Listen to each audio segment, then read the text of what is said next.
¿Congestión nasal? ¿Fiebre? ¿Dolores de cabeza? Para combatir este cuadro gripal tan molesto,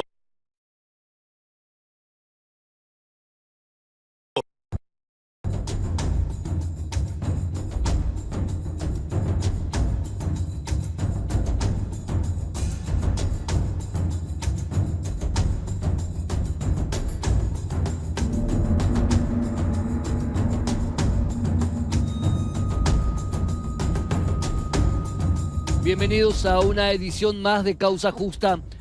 Fuimos noticia mundial otra vez en Paraguay por algo negativo. A nivel mundial se conoció que una de las más grandes cargas de cocaína descubiertas en Europa la semana pasada, 10 toneladas de cocaína, partió de Paraguay, pasando por un total de 10 puertos, tanto en nuestro continente como en África y hasta llegar a Europa. Y es un escándalo a nivel internacional porque ubica a Paraguay como un país donde no existen controles. Pero lo que más debe preocupar es la noción de la situación que tiene la aduana y que se puede saber o se puede colegir a través de un comunicado oficial de la aduana, en donde entre las famosas promesas de investigar, de que esto, aquello, de liberarse de responsabilidades, pretenden ubicar toda la responsabilidad en un solo funcionario que estaba de turno en ese momento. Hace 2 meses a toda esa carga salía del puerto Fénix, ya según todas las indicaciones contaminada esa carga de sésamo con 10 toneladas de cocaína, de droga, del polvo blanco. O sea que la aduana pretende hacernos creer que todo el sistema aduanero paraguayo, toda la tecnología, todo el sistema de monitoreo está sustentado en los turnos correspondientes en un solo funcionario. Es difícil de creer que un país por turno deposite toda su estructura de seguridad, en este caso en materia aduanera, en un solo funcionario, para más en este caso contratado. ¿Y dónde están los sistemas de monitoreo cruzado? ¿Dónde están los sistemas de fiscalización aleatoria? ¿Dónde están los sistemas de alarma temprana? ¿Dónde están los sistemas previos de investigación de las empresas que realizan este tipo de exportaciones? Porque luego se supo que las 2 empresas que están detrás de este envío son 2 empresas. Una de ellas pertenecía a un estudio jurídico o a los miembros de un estudio jurídico, el Berke Meyer. Habían sido creadas hace un año atrás y una de ellas incluso fue vendida o fue adquirida por una persona que realmente está muerta. Se utilizaron los documentos de una persona muerta para aparentar la venta de esta empresa, que obviamente es una empresa maletín, que luego en nombre de esta empresa se hizo esta exportación de polvo blanco. Entonces hay demasiados cabos sueltos. Lo que nosotros pedimos como ciudadanía es que Paraguay ya no debe ser situado a nivel internacional como un país absolutamente inseguro, en donde no existen controles, en donde se pretende culpar a funcionarios anónimos al eslabón más pequeño de toda una cadena enorme. Ahora ustedes creen en el pensamiento, ubicándonos en el lugar de los que están al frente de este tipo de organizaciones criminales, que van a colocar toda la confianza para realizar este tipo de operaciones individuales, que acá habrá costado aproximadamente unos 50 millones de dólares como mucho, ya estamos exagerando con 50 millones de dólares, mucho luego ya. Se habla entre 5 a 50 millones de dólares que habrá costado el envío, pero estamos hablando que es mucho, ya exagerando. Podría haber costado mucho más para una carga que en Europa, ya dividida, podría llegar a valer 1.000 millones de dólares. ¿Ustedes creen que estas organizaciones criminales se sustentan solamente en un, hasta hoy día, anónimo funcionario contratado que está capacitado o tiene que mirar unas pantallas para realizar esta operativa? Entonces, creo yo que es momento de poner realmente las cartas sobre la mesa y que las personas e instituciones que están a cargo de los procesos de exportación y de los procesos de control de lo que sale de Paraguay, pongan sus barbas en remojo. Porque con mentiritillas, con mentiras, con falsas posturas, ya no engañan a nadie. No, a la vuelta del corte, el primer tema del día de hoy. El 27, 28 y 29 próximo se va a realizar en nuestro país un seminario internacional sobre autopsia psicológica y su aplicación en casos de feminicidio y en casos de suicidios. Este seminario internacional dirigido a jueces, a camaristas, a penalistas, a abogados, psicólogos, médicos, psiquiatras, va a ser dado y desarrollado por la reconocida psiquiatra cubana doctora Teresita García Pérez.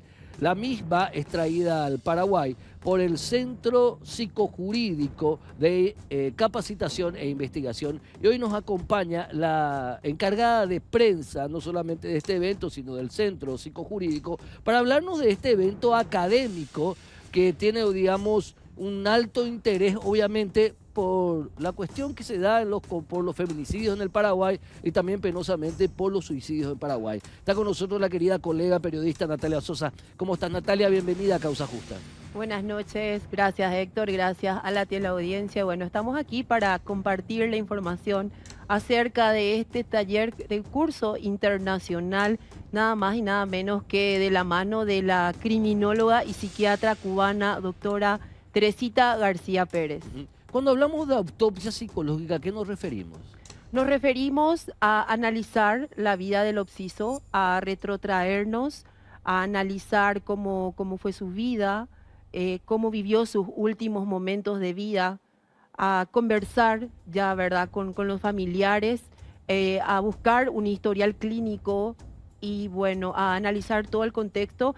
Y agrego más a lo que estabas diciendo, también va dirigido el curso a trabajadores sociales. A trabajadores sociales también. A trabajadores ¿Por qué sociales. es tan importante la autopsia psicológica como herramienta forense? Bueno, la autopsia psicológica es un término muy interesante. Es relativamente nuevo. Relativamente nuevo porque en los 90 justamente es un trabajo doctoral de la doctora Teresita que ella propuso en Cuba lo que se conoce en psicología como MAPI, que es un elemento de trabajo que utilizan justamente todos estos profesionales que estábamos nombrando para analizar la vida de las personas, ¿verdad?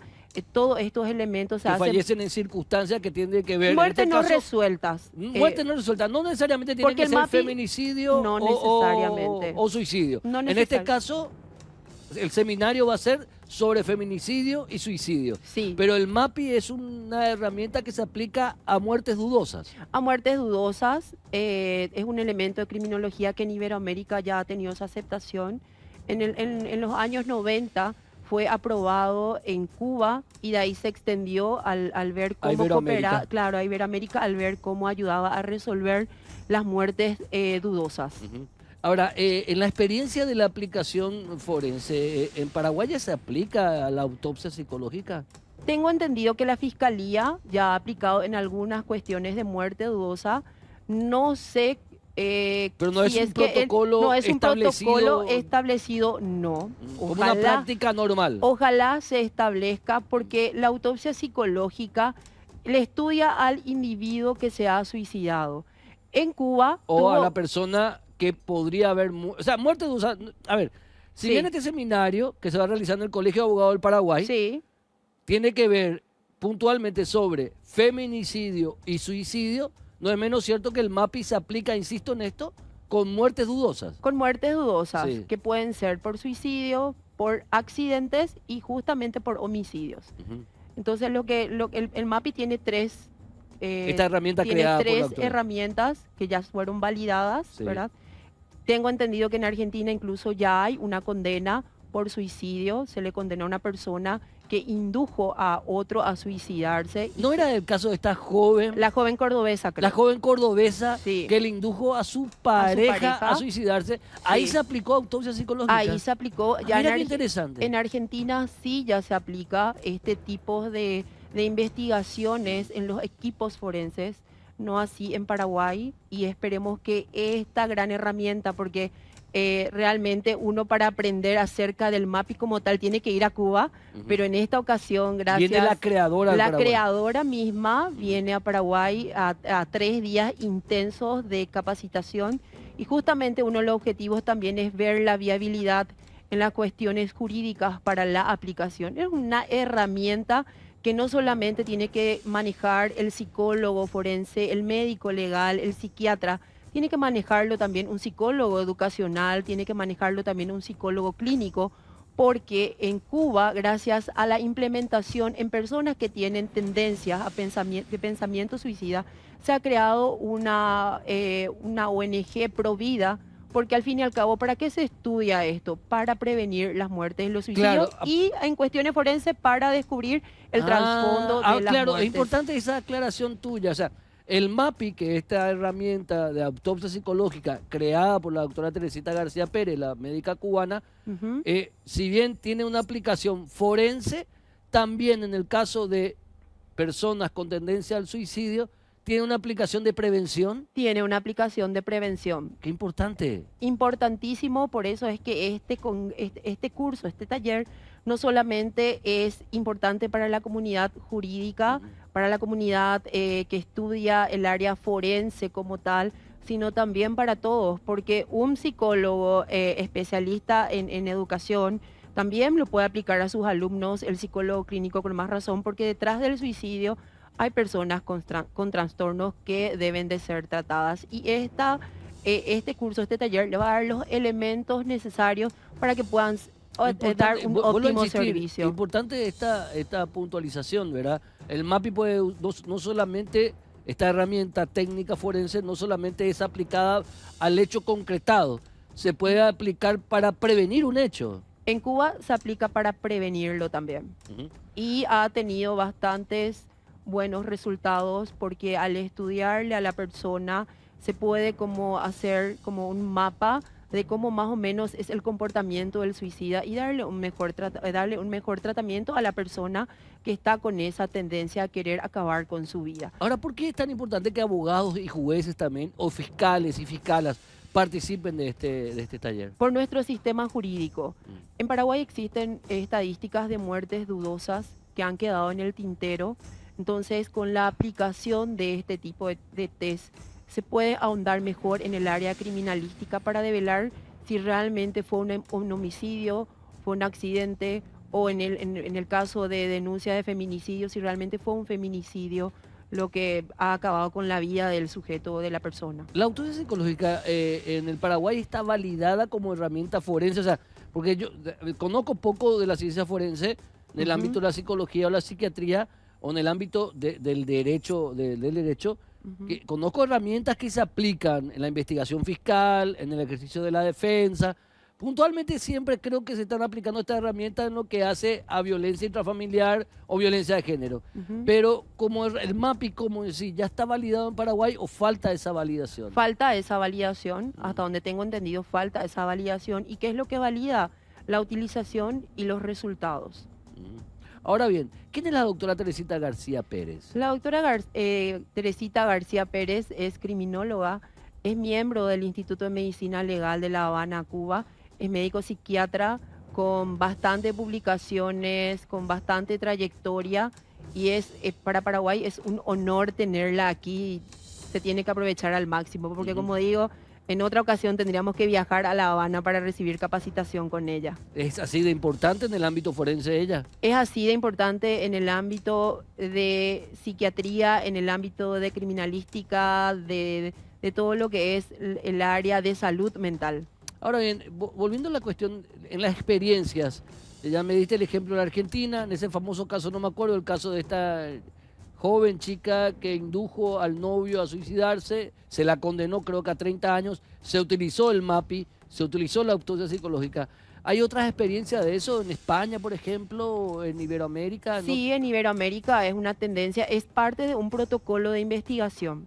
Ya es parte de un protocolo de investigación. Es parte del protocolo de investigación. O sea, que parte de un protocolo de investigación que ya fue agregado por las diferentes autoridades judiciales o los diferentes poderes judiciales. Sí, y con relación a eso, es importante resaltar que la Corte Suprema de Justicia ha declarado de interés este curso internacional. De interés institucional. De interés institucional. Ujú.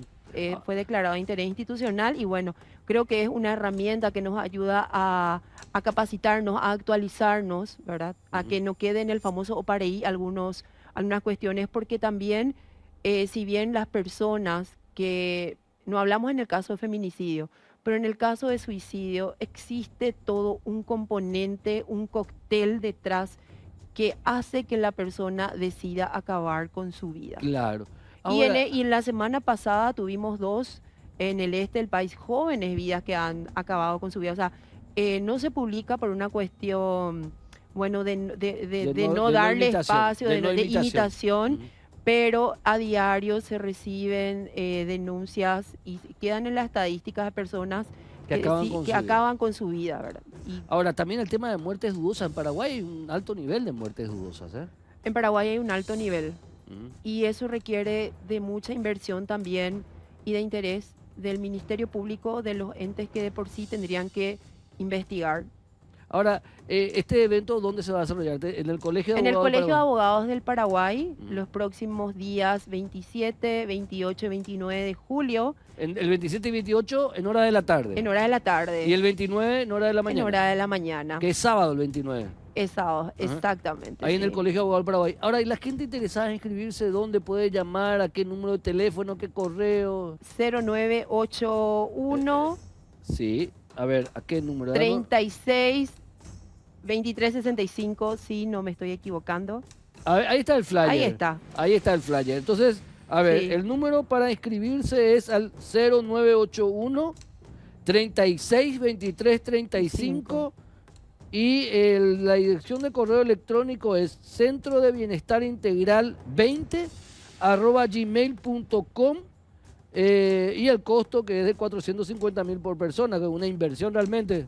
Y valen horas cátedras. Varias horas cátedra porque Valen- también va a haber certificado, se va a emitir certificado. Es una certificación internacional Firmada por la doctora Teresita. firmada por la doctora Teresita, así es que va a estar imperdible, Ujú.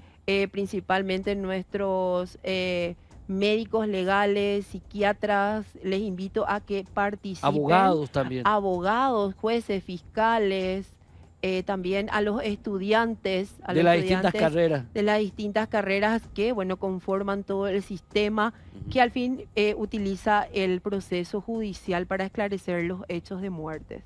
Ok, también temas relevantes a desarrollarse en el curso de taller internacional, concepto de autopsia psicológica, ámbitos de aplicación, elementos específicos de la autopsia psicológica y su aplicación en el derecho penal y civil, habilidades para la aplicación de la autopsia psicológica, metodología para la redacción de los informes periciales de autopsia psicológica según área de aplicación. Muy completo va a ser el Muy seminario. completo, bastante. Intenso bastante. Y bastante estoy intenso. segura que la doctora Teresita siempre, como tiene acostumbrada a sus alumnos, va a dar un plus más de conocimiento que Ujú. seguramente no está en el flyer. Interesante, por cierto, felicidades realmente al centro psicojurídico de capacitación e investigación, ¿verdad? Por esta invitación, obviamente Ujú. vamos a estar presentes, es el próximo jueves, viernes y sábado, en la semana que viene, y la autopsia psicológica es una herramienta en el ámbito forense legal que se va imponiendo. Que se va imponiendo y vino para quedarse. Ujú. Porque es una herramienta más actualizada y estamos hablando que va a venir al Paraguay la persona que creó esta herramienta, Que creó, y otro punto que creó más, el MAPI realmente. que creó el MAPI, y otro punto más para agregar, que también tiene un apartado que es aplicado a adolescentes, ¿Sí? porque también tenemos una alta tasa de adolescentes que deciden acabar con sus vidas. Entonces tiene que ver con eso también. Tiene que ver con eso. Muy completo realmente. Muy completo. Muy completo. La invitación está hecha para encontrarnos en el Colegio de Abogados del Paraguay. Manduviray 14, ay, no me acuerdo la dirección del colegio. Manduviray 14 de mayo. Manduviray 14 de mayo, Sí. ¿verdad? Y para encontrarnos ahí. El horario va a ser, a ver que me olvide. Espera. Acá voy a tener. Espera, que acá tengo el horario. Espera, acá que tengo el De horario. 15 a 20. Acá, a ver, 15 a 20 horas el 27 y 28. Sí, Y el 29 de 8 a 12 horas. De Se 8 van a a 12. expedir certificados. se van a expedir certificados. Y para número para averiguar todo, al 0981 0981 36 23 35. 0981 36 23 35. Exactamente. Bueno, querida colega, realmente un gusto verte. Y nada, a hacer todo para que este evento sea lo más exitoso posible, Natalia.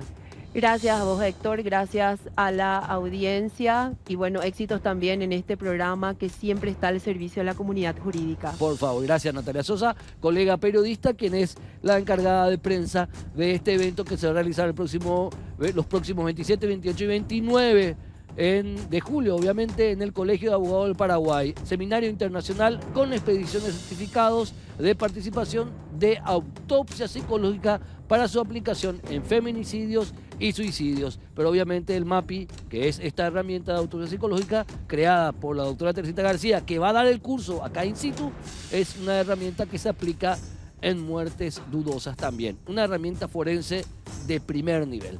A la vuelta del corte, continuamos con más Causa Justa.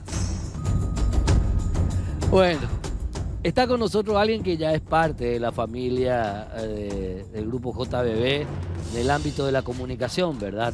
Bueno, todo economista es comunicador de por sí. Está con nosotros el querido amigo y hermano José Luis Rodríguez Tornaco, a quien le damos la bienvenida. Economista de cuna, pero periodista de opción en estos últimos meses. El Hola, José periodismo, Luis. un título demasiado grande el periodista, mi querido doctor. Apenas panelista a veces realmente, pero un placer estar contigo, uno de los programas de mayor tradición, no solamente del grupo, sino a nivel de toda la televisión nacional, así que a las órdenes. Gracias, José Luis. A ver, quiero hablar contigo del siguiente concepto. Estamos tocando el tema de seguridad desde antes incluso que lo nombraran a Riera y después lo trajimos a Riera.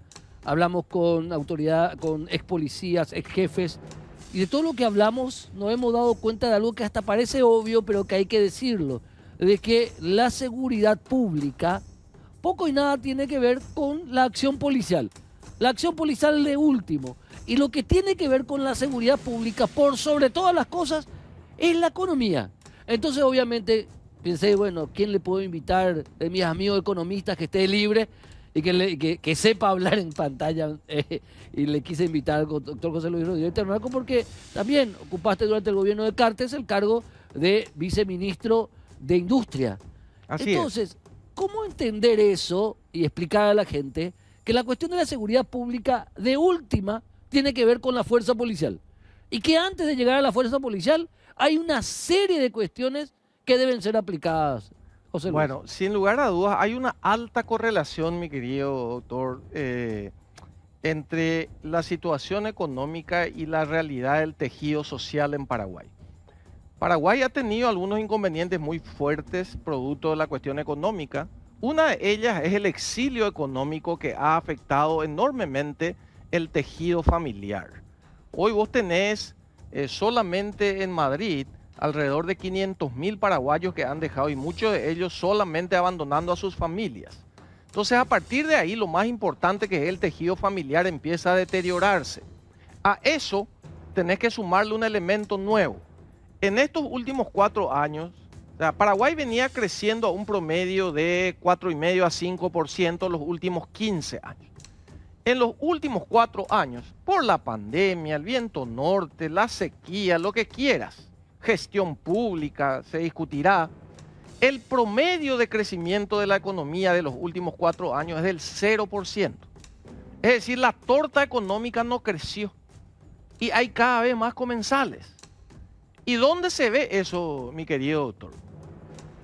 Yo te pido que mires las cifras del Instituto Nacional de Estadística recientemente publicadas sobre la pobreza extrema. Nicanor hace bajar la pobreza extrema, Lugo hace bajar la pobreza extrema, Horacio hace bajar la pobreza extrema, y ahora, al cerrar el 4º año, casi el 5º año de mandato, Estadística y Censo nos comenta y nos confirma que hay casi 90.000 paraguayos que pasaron a la pobreza extrema.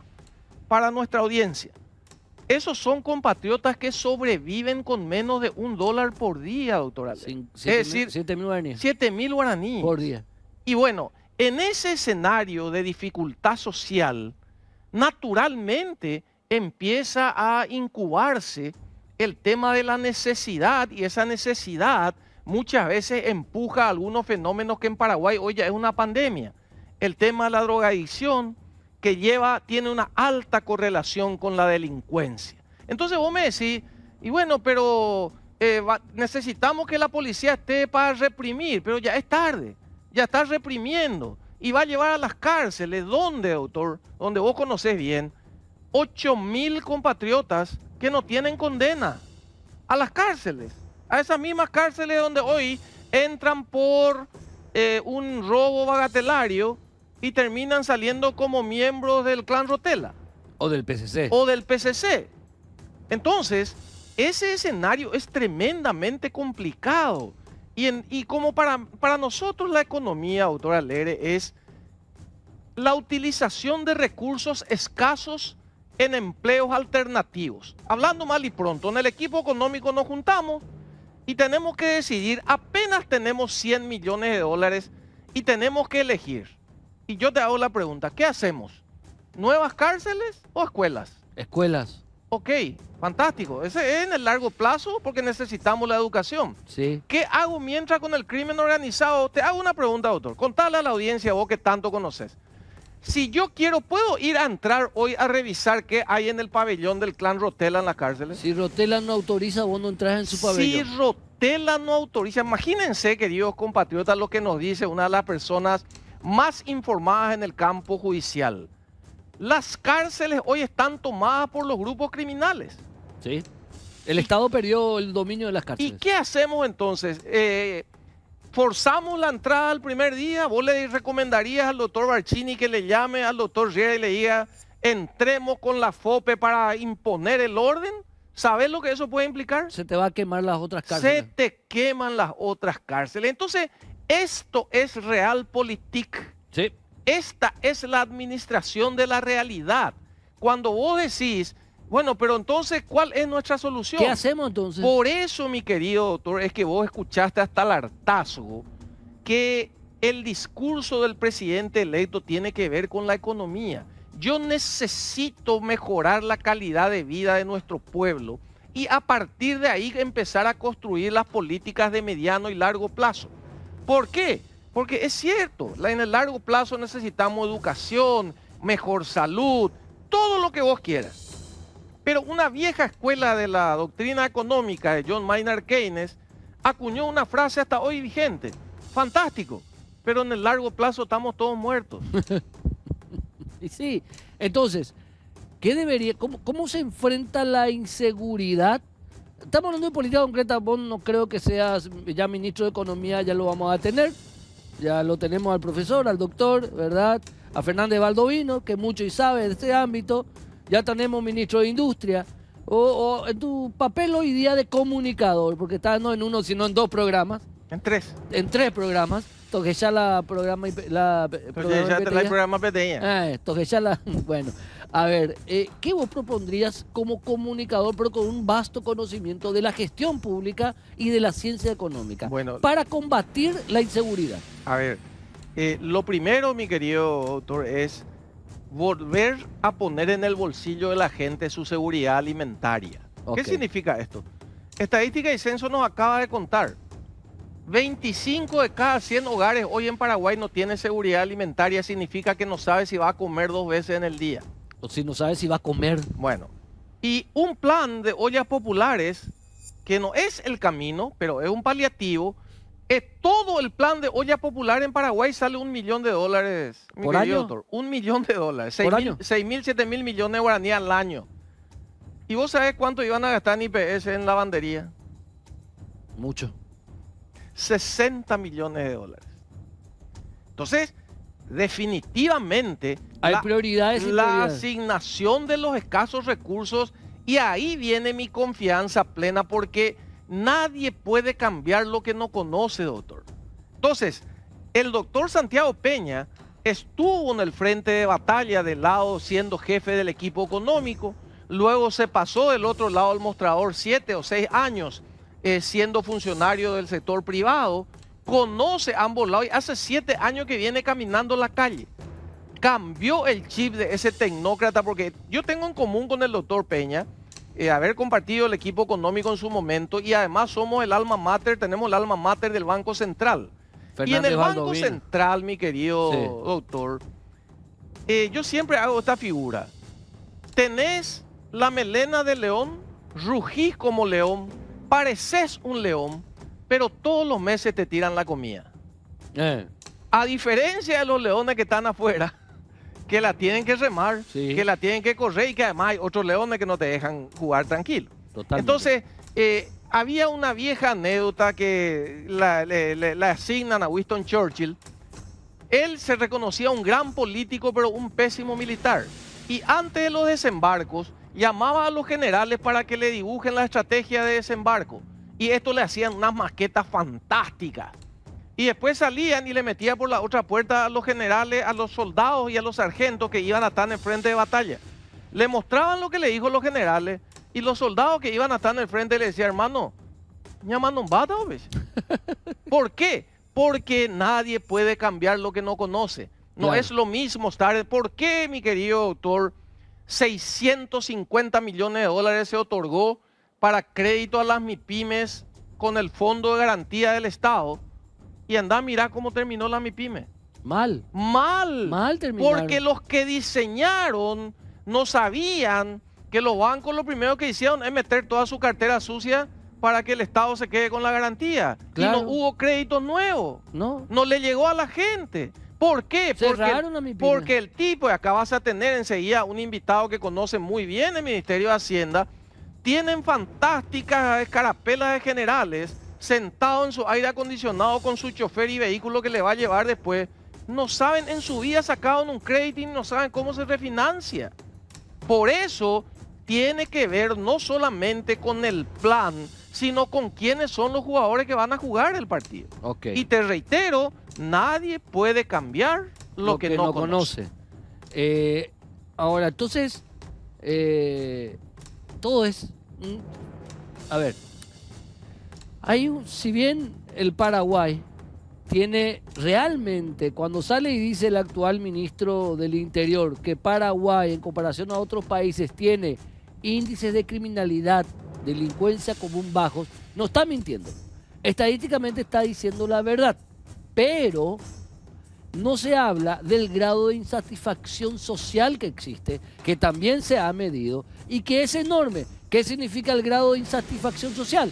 Lo que vos decías, la gente no tiene seguridad alimenticia, la gente no tiene un transporte adecuado, la gente no ve que tenga futuro, la gente no tiene seguridad educacional, la gente no tiene futuro en general, no cree tener futuro. Tenemos un alto índice de insatisfacción social. Cuando la gente cree que le va a ir mal, le va peor.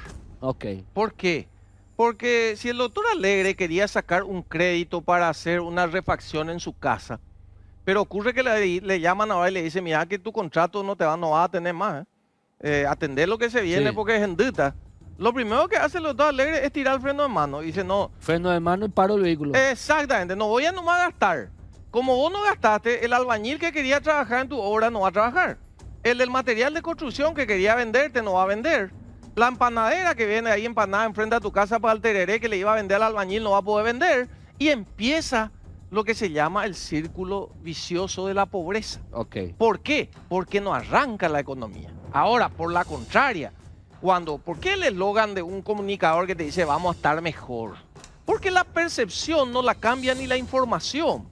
Y alguna vez lo hemos discutido inclusive en redes. Yo nunca puedo negar que el Paraguay necesita tremendo gasto en infraestructura, que los 3.600 kilómetros de asfalto que se hicieron son fantásticos. Ahora, si yo te planteo de vuelta y te digo, hermano, estamos en pandemia de salud y vos tenés 1.900 millones de dólares, ¿en qué es lo que vas a gastar? ¿Vas a gastar en asfalto o en hospitales? Si no se hubiera gastado en asfalto, 250.000 personas no hubieran trabajado. Y podíamos haber gastado en viviendas, que ahí iban a trabajar 500.000. Entonces ahí empieza la discusión del dónde. La economía tiene 3 preguntas nomás. ¿Qué, cómo y para quién? Pero si vos identificás más el qué tenés que hacer, lógicamente cómo también, y no le va a llegar al para quién finalmente la solución. Otra medida paliativa urgente para bajar los niveles de inseguridad, ¿cuál sería? Bueno, Aparte sí. de, ¿cuál sería otra medida? Nosotros hablamos acá que la presencia policial ya es consecuencia. Si es consecuencia. Pero no podemos negar su importancia porque la sensación de seguridad se mide aquí y en cualquier parte del Sí, mundo. sí, sí. Cuando el doctor Federico González nos habla de estos indicadores que vos dijiste, él te habla de una medición objetiva que es la sensación de seguridad. Hay mecanismos, o acaso vos no te acordás, Nicanor no llegó a sacar las fuerzas militares en su momento a las calles. Sí, Sacó. ¿Qué hacía la gente Chemiapo? Es una presencia intimidatoria.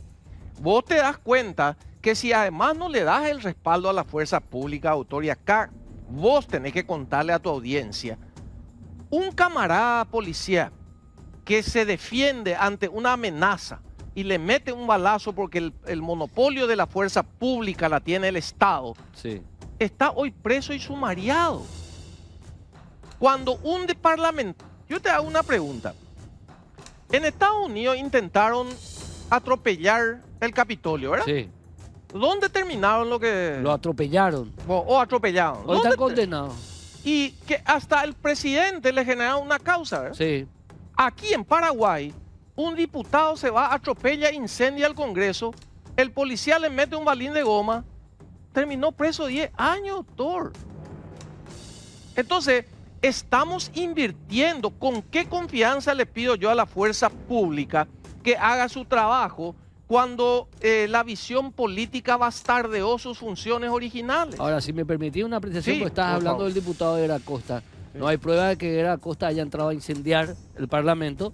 No hay prueba de que él estuvo... Ok, y también... él que quería entrar a saludarle a la pero, gente. Perfecto, pero el disparo fue en la cara y el protocolo de fuerza policial establece de que El a menos de 2 protocolo metros... constitucional dice las fuerzas públicas deben defender a las autoridades legalmente constituidas y el Congreso Nacional. Sí, Hermano, pero es un caso- Brasil, Estados Unidos, cualquiera que atropella al Congreso se va preso. perfecto, José Luis. Pero ese es un caso que podríamos debatir en su momento. Cuando- efectivamente. Perfectísimo. Porque no quiero desviarme de ese tema, porque ahí, así como el tema del asfalto, no vamos a estar... No, al vamos contrario, a terminar discutiendo. eso- Está bien que se Eso discuta. enriquece el Claro, debate. pero el objetivo mío pues era hablar con un economista que tiene gestión de gobierno en su momento y que hoy día es comunicador para hablar de cómo luchar contra la inseguridad desde el punto de vista económico. Me hablabas de que con $1 millón se puede establecer un plan excelente de ollas populares, pero a esa gente no le puede dar eternamente ollas populares. No, porque ¿Cómo- los cómo haces para programas de que trabaje? subsidios son Sí. temporales en todas partes del mundo, Ok. excepto en Paraguay, en donde los gobiernos celebran que cada vez entran más gente a los Tiene programas que ser al revés. en lugar de medir cuántos salen. Sí. Yo tendría que celebrar, salieron tantas personas y ya tienen sostenibilidad. No que entraron más. Otro dato, A ver, 30 millones de dólares al año no más ejecuta el Ministerio de Urbanismo para hacer vivienda para la gente. es demasiado poco. Hermano, 30 millones de dólares. Es indigno. Si te triplico eso, 100 millones de dólares, Por todavía siendo poco, pero vos te imaginás todo el efecto multiplicador que ello conlleva, ¿Cuánta gente va a trabajar? involucrando a la misma gente, a los compatriotas del Bañado, en construir sus propias casas. Ahora, esa es una parte inicial. En paralelo, que no te pase lo que finalmente pasó en el barrio San Francisco. Se hicieron fantásticas obras, pero si vos no le das un ancla, una empresa ancla. Se convierte en un gueto. Y se convierte en un gueto. Pero para eso se aprenden de las lecciones Claro. y se aplican las políticas de Estado, que ya no importa quién es el gobierno. Vos tenés que continuarla. Entonces, el mejor plan social, mi querido doctor, es un empleo digno. Ok. El mejor plan social es un empleo digno. Con respecto a seguridad pública. Con respecto a seguridad pública, si una persona tiene su empleo digno, puede educar a sus hijos, mantenerlo en los colegios, tiene la posibilidad de honrar sus deudas con el almacenero, con toda la gente, naturalmente el escenario de la delincuencia, claro que va a seguir habiendo, porque hay gente que tiene el gen de la delincuencia, Sí. también trataríamos todo en un programa esto, pero bueno, esa gente tiene que sentir el peso del poder del Estado en la represión. Y el poder del Estado en la represión tiene que ver con dotarle a la policía de infraestructura, y no solo infraestructura, Explícame, doctor, ¿cómo hago yo para decirle a un compatriota de la fuerza pública, anda a combatir el narcotráfico cuando el ministro del Interior se pasea en el vehículo blindado del narcotraficante Sí, Paraguay? también. Cuando la cabeza pierde la vergüenza, el cuerpo pierde el respeto. Perfecto, entonces, programas sociales intensos desde ayer. O sea, el 15 de agosto asume Santiago Peña. El 15 de agosto a la noche ya tiene que haber plan social. Reactivación inmediata de la economía. Vos te vas a dar cuenta de un tema. Sí. Es la primera vez que un presidente electo, todavía no asumido, comienza una gira internacional para captación de inversión. Te adelanto, el día de la asunción, el primer acto oficial del presidente va a ser un tremendo acto de promoción país para inversionistas que ya van a estar ese día. Imagínate, se fue a dónde, a los Emiratos Árabes. Sí. El fondo Emiratí tiene 700 mil millones de dólares. Y si ustedes no sabían, ya compra bonos del Paraguay en el mercado en la bolsa de Nueva York. O sea, evidentemente hay un plan, hay un programa, se están eligiendo los jugadores y van a tener que darle probablemente la premura necesaria porque la gente quiere estar mejor. Y vas a tener merece estar vas mejor. a tener un Ahora, tiempo... que no estén mejor los de siempre, José Luis. Algo que vos y yo solemos criticar y mucho. Vos solés criticar o suelo criticar yo. Que no estén mejor los de siempre. Que estemos mejor todos realmente. La economía es una ciencia social que tiene que ver con la mejora en la calidad de vida de la gente. Sí. Y las políticas económicas se juzgan por sus resultados y no por sus intenciones. Y si yo largo 4 planes de reactivación, si me endeudo en 8 mil millones de dólares y termino con 90 mil paraguayos en la pobreza extrema nuevo, algo no llegó. José Luis Rodríguez Tornaco, un placer como siempre. Te tengo que decir colega, no, ¿verdad? No, por colega favor. colega Lejos, vos sabés que todos los días yo, la verdad que me siento muy a gusto en los medios, pero aprendiendo de ustedes, ¿verdad? Me di cuenta por qué le tomaban cariño y nunca más se movieron de acá, ¿verdad? José Luis Rodríguez Tornaco, economista y también comunicador. Hace 15 años estamos haciendo Causa Justa, como dice José Luis. Bueno, el 1 de agosto cumplimos 15 años. Vamos a ver si hacemos algo especial. No es fácil 15 años, no tenés es que fácil. estar, ¿eh? Hay que estar. Felicidades. A la vuelta al corte volvemos con más temas aquí en el programa de ustedes, Causa Justa.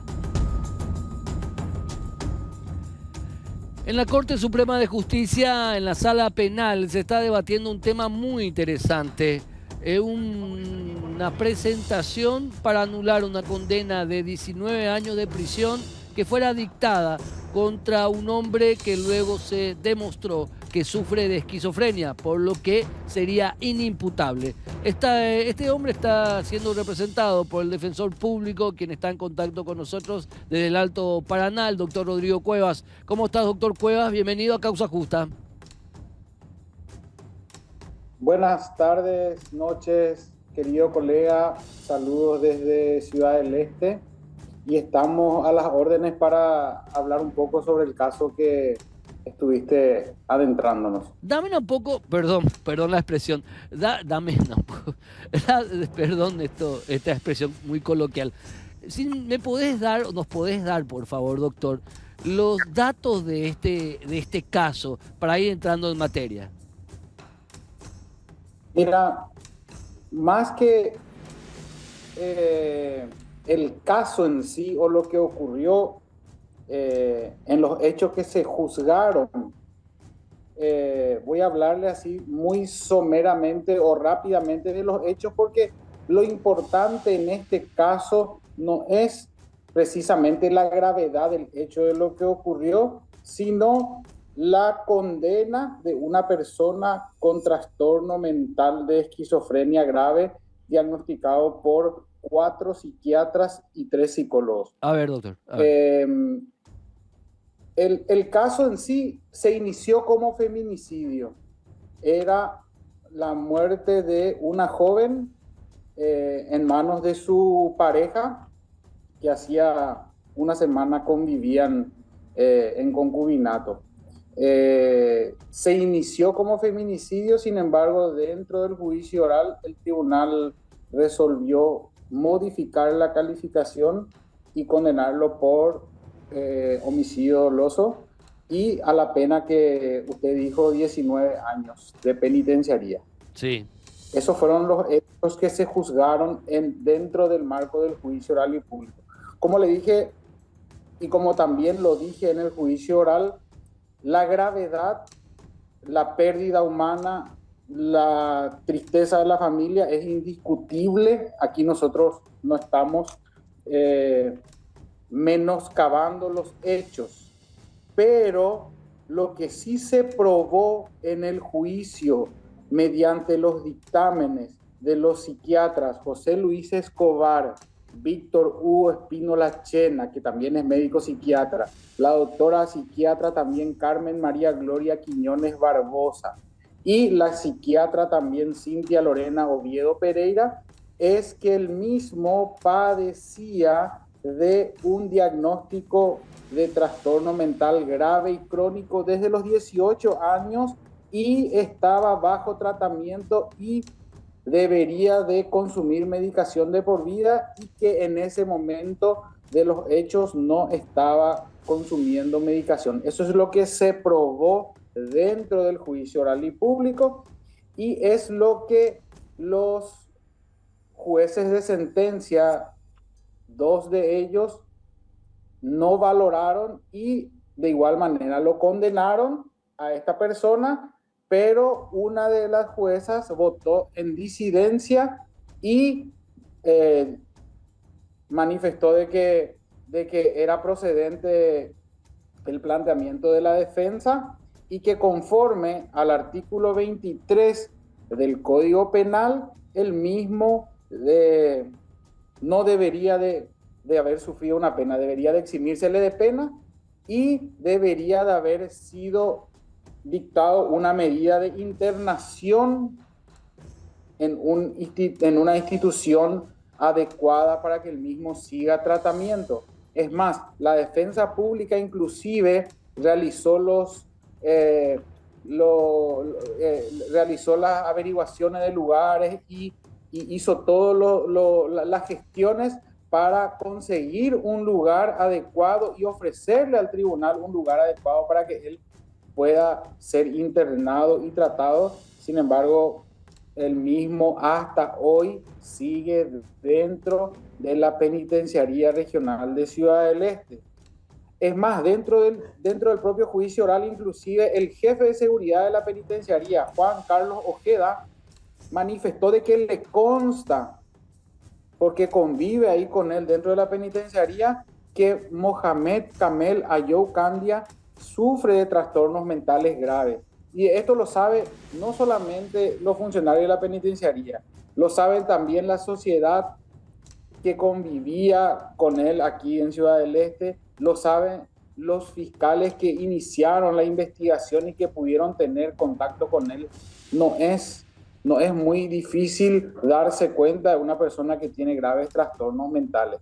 Pero aparte de la percepción nuestra, están los dictámenes de los psiquiatras y están los informes de una junta psicológica que se hizo dentro del juicio oral y que estuvieron presentes una psicóloga del Poder Judicial, que es la licenciada Estela Morínigo, un psicólogo de la Defensa Pública, que es el licenciado Eber Duarte, y un psicólogo del Ministerio Público, que es el licenciado Carlos Fernando Riego.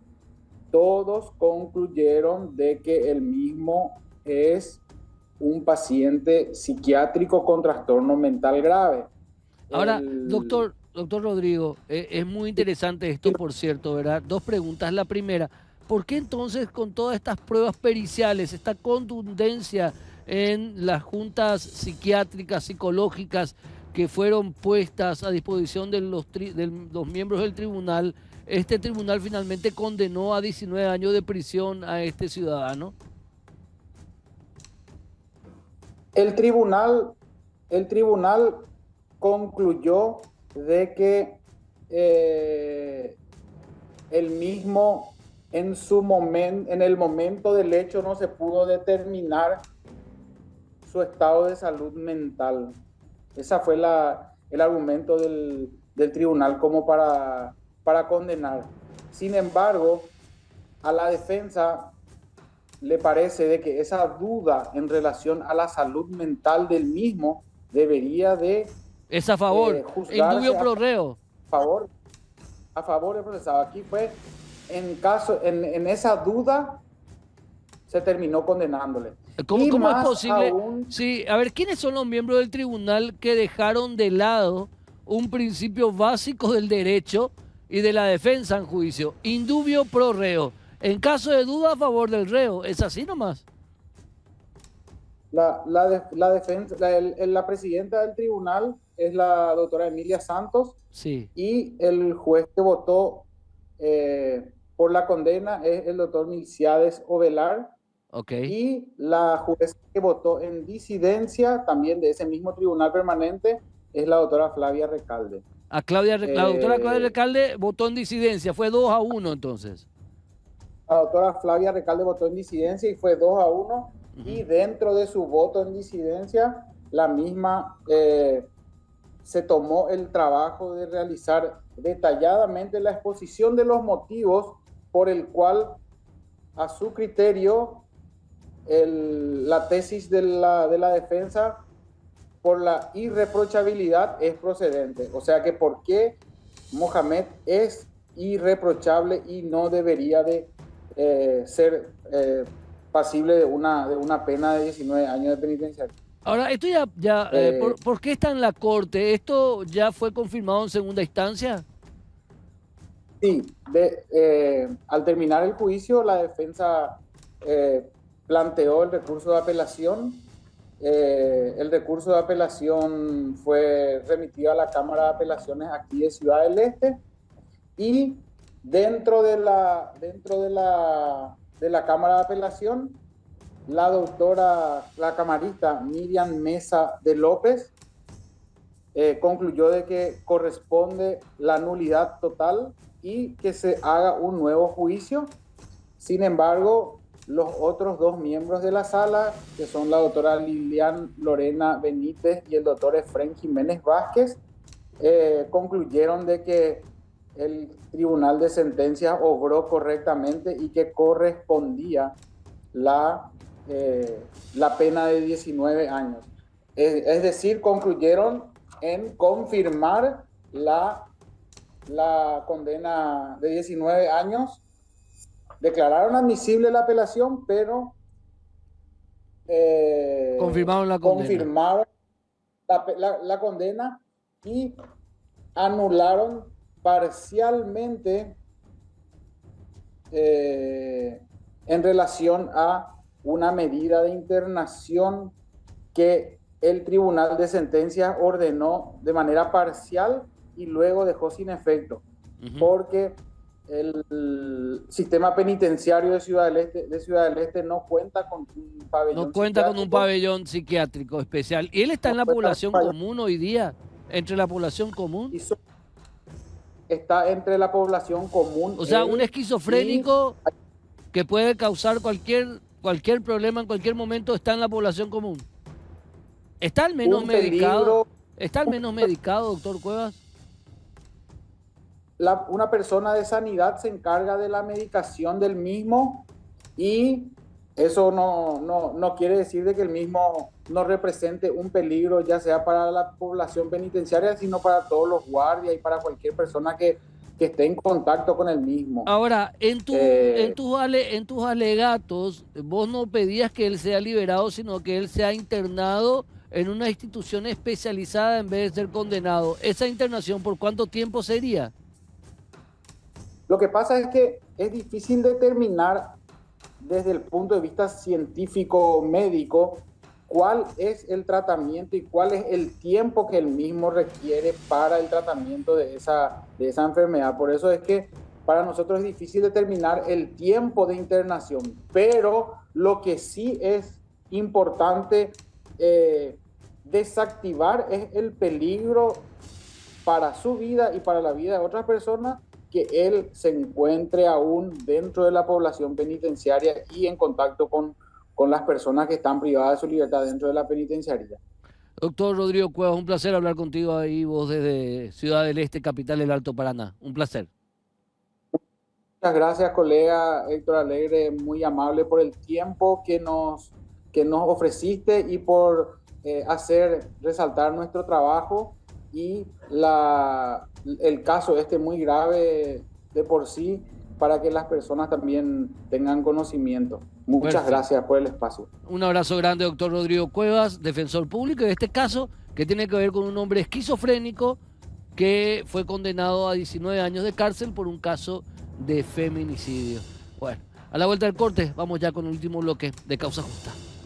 Nos acompaña el querido Fabián Domínguez, hoy día director financiero del Itaipú Binacional, pero una persona que sabe muchísimo de tributaciones, fue viceministro de tributaciones en su momento, y que para hablar con él de este proyecto de ley que yo creo que está a instancia de resolución, si es que ya no está resuelto todo, que va a ser ley. ¿Cuál es la unión entre la Secretaría de Estado de Tributación, la aduana, no me recuerdo si otra institución, en torno a una nueva oficina que va a ser meramente recaudatoria, sacando todo eso del Ministerio de Hacienda, que va a pasar a ser Ministerio de Economía? Doctor Fabián Domínguez, ¿cómo estás, querido? Bienvenido. Mi querido Héctor, muchas gracias por la invitación. Un saludo a toda la gran audiencia de Causa Justa. Como siempre, para servirles en lo que podamos apoyar, aportando nuestro granito de arena para ir avanzando en todo este proceso y en el perfeccionamiento del Paraguay que tanto queremos. ¿Por qué imitar este modelo que existen modelos o existen en países que tienen distribución federal, como el Brasil y la Argentina, que es un modelo de unidad de aduana a la SED, porque así va a ser, la aduana se suma a la SED? A ver, yo quisiera ir más allá y quiero apostar, no es imitar.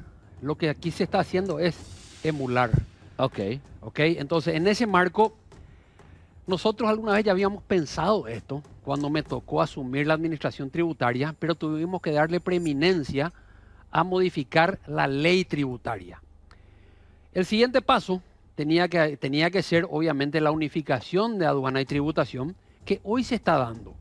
Creo que el gobierno empieza con el pie derecho. Yo creo, ya estuve declarando en algunos medios que esta iniciativa es interesante, es prudente, es coherente, yo digo necesaria incluso, para dar un paso y subirnos al vagón de la modernidad del manejo del siglo XXI de la gestión tributaria. Y aquí, como vos bien dijiste, no es solamente control, no es solamente control. ¿Qué es una administración tributaria para que la audiencia entienda y que la administración tributaria no es solamente la SED? La aduana también es una administración tributaria. Y primero y ante todo, cualquier administración tributaria es una organización al servicio de la ciudadanía en general y del contribuyente en particular.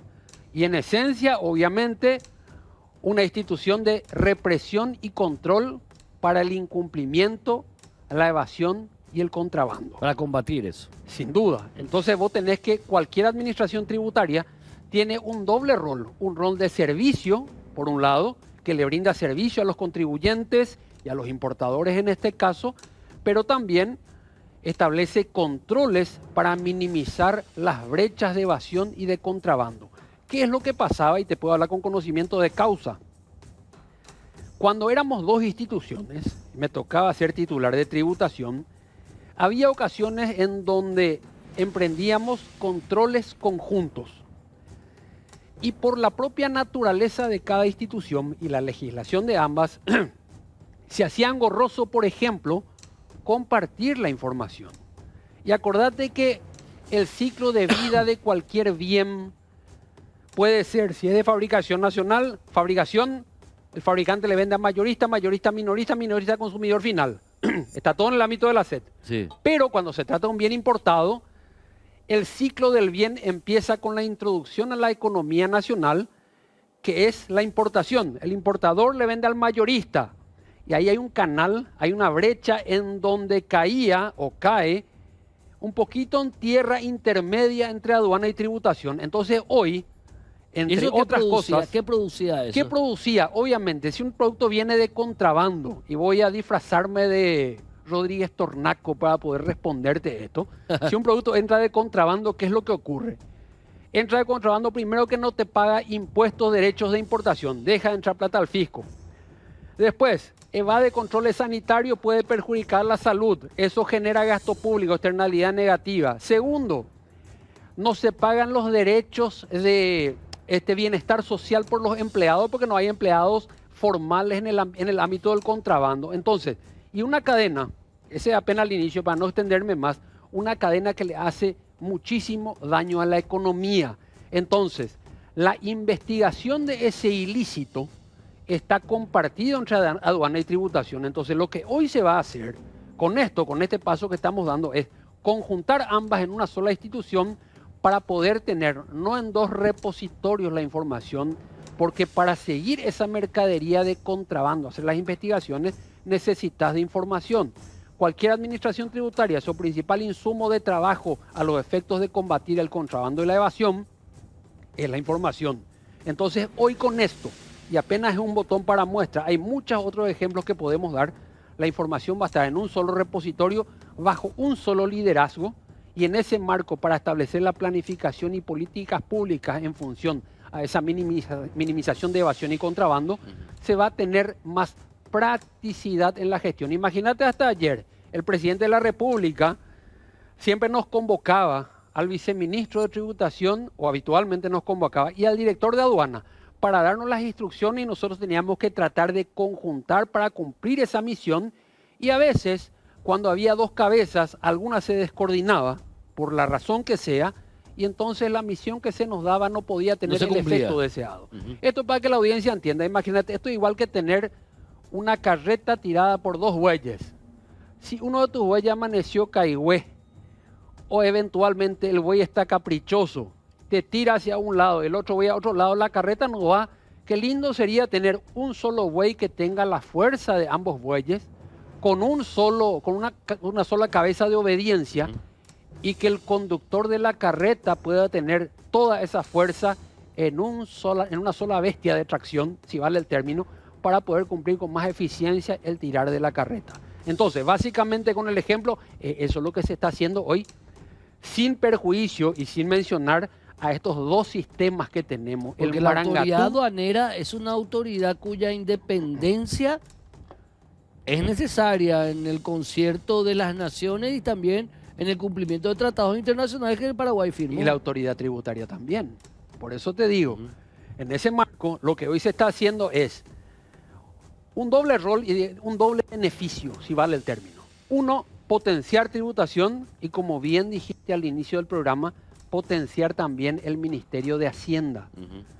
Hoy el Ministerio de Hacienda, que va a evolucionar a ser un Ministerio de Economía. Claro, no va a ser un cajero, o mejor dicho, es más que cajero hoy, convengamos, porque el Ministerio de Hacienda tiene un área de administración financiera y un área de planificación y relacionamiento económico. Entonces, lo que va a poder hacer el ministro de Hacienda es meter mucho más energía a todo lo que tiene que ver con la economía, eso que tanto se le reclama, la eficiencia del gasto público. Va a poder meter toda su energía hacia el gasto público, hacia la planificación económica, mientras que la administración tributaria va a ganar fuerza igualmente en la conjugación de la Dirección Nacional de Aduanas y el Viceministerio de Tributación en un solo ente para todo lo que tenga que ver con esa gestión tributaria de servicio, pero también de control. Ok, ahora bien, en un país con una carga tributaria, carga aduanera más que nada, tributo aduanero del 45%, que en comparación a países federados como la Argentina y el Brasil es mucho mayor, ¿cómo hacer para que esa carga aduanera sea la misma, no se difume, sea igual de efectiva? No hay mucho misterio. Tenés que minimizar las brechas de evasión y las brechas del contrabando. Hoy tenemos un flagelo que se llama contrabando. Entonces, quien asuma la nueva institución, que yo ya tengo alguna sospecha de quién va a ser, obviamente, que le tengo mucha estima a la persona. Yo tengo absolutamente la confirmación de quién va a ser la persona. Y por eso te digo, los dos tenemos esa confirmación y entendemos que una persona vas a ser vos. Que hizo muy... No, obviamente, es que no corresponde. Ahora corresponde que sea quien... Lo que más conviene es que sea quien está como titular de tributación. ¿Por qué? Porque tiene know-how, ¿Te animás a decir un nombre? Óscar Alcides Orudé Ortiz. Gran cerrista. Ese es su gran defecto. No, ese es su gran defecto. Creo que la única virtud que tiene. Entonces, en ese marco, creo que, insisto, como ya dije en algún otro programa, es un paso importantísimo. Estuve mirando la ley también.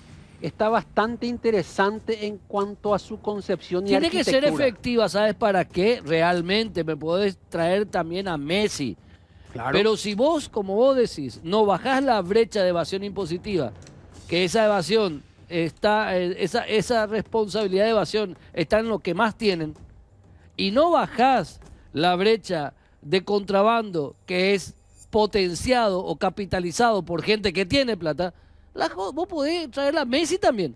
No vas a aumentar la capacidad de recaudación del Estado. Por eso te digo, así como se están dando las cosas, se nota que hay un apoyo de la presidencia para este caso particular.